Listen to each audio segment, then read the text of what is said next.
नमस्कार दोस्तों, आज हम बात करेंगे किस पाप के कारण अलग हुए थे श्री राम और माता सीता। धार्मिक मान्यताओं के अनुसार जब माता सीता बचपन में एक बार अपनी सखियों के साथ बाग में खेल रही थी, तब उनकी नज़र एक पेड़ पर पड़ी जहाँ एक तोता और तोती आपस में बातें कर रहे थे। तब माता सीता पेड़ के पीछे छिपकर उनकी बातें सुनने लगी।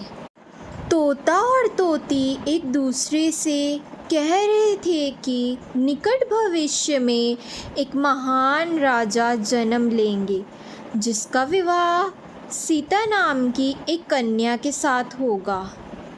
जिसे सुनते ही माता सीता पेड़ के पीछे से निकल आती है और तोते और तोती से पूछती है कि तुम दोनों को ये किसने कहा। जिस पर तोते ने ये बताया कि वाल्मीकि जी अपने शिष्यों से बात कर रहे थे और हमने सुन लिया। जिस पर माता सीता उन्हें बताती है कि जिस कन्या के बारे में तुम ये बात कर रहे हो वह सीता मैं स्वयं हूँ। जिस पर तोता और तोती घबरा गए और कहने लगे कि हम यहाँ से बहुत दूर उड़ जाएंगे और फिर कभी यहाँ लौटकर नहीं आएंगे। तब माता सीता कहती है कि मैं किसी को नहीं जाने दूँगी और अभी मुझे तुमसे और बातें भी जाननी है। तब तोता कहता है कि हम आज़ाद पंछी हैं और आसमान में उड़ना चाहते हैं, लेकिन माता सीता हट करने लगती है।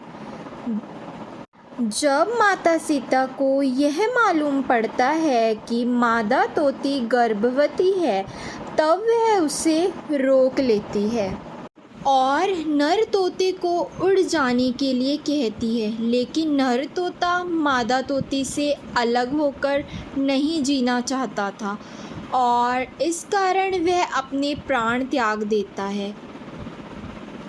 वह तोता मरने से पहले माता सीता को यह श्राप दे गया कि जैसे वह अपने साथी का वियोग सहन नहीं कर सका, ठीक उसी प्रकार माता सीता को भी अपने पति से अलग रहना पड़ेगा। यही कारण था कि जब श्री राम रावण का वध करके अयोध्या लौटे, तब सीता जी की पवित्रता पर प्रश्न चिन्ह लगाया गया। यह एक भरी सभा में धोबी ने माता सीता का अपमान किया, जिसके बाद श्री राम ने माता सीता को जंगल में रहने का आदेश दिया। उस दौरान माता सीता गर्भवती थी। यही कारण था कि उन्होंने लव कुश को महर्षि वाल्मीकि जी के आश्रम में जन्म दिया। जिस धोबी ने माता सीता का अपमान किया वह वही तोता था जिसने माता सीता को पति वियोग का श्राप दिया था, जिस कारण माता सीता को श्री राम से अलग होना पड़ा। कहा जाता है कि हर व्यक्ति को अपने कर्मों का फल मिलता है, इसीलिए जानबूझकर कभी किसी को दुखी नहीं करना चाहिए। दोस्तों, यही वह श्राप और पाप था जिस कारण माता सीता और श्री राम अलग हुए थे। अगर आपको यह वीडियो पसंद आई हो तो please like the video and subscribe the channel. जय सिया राम।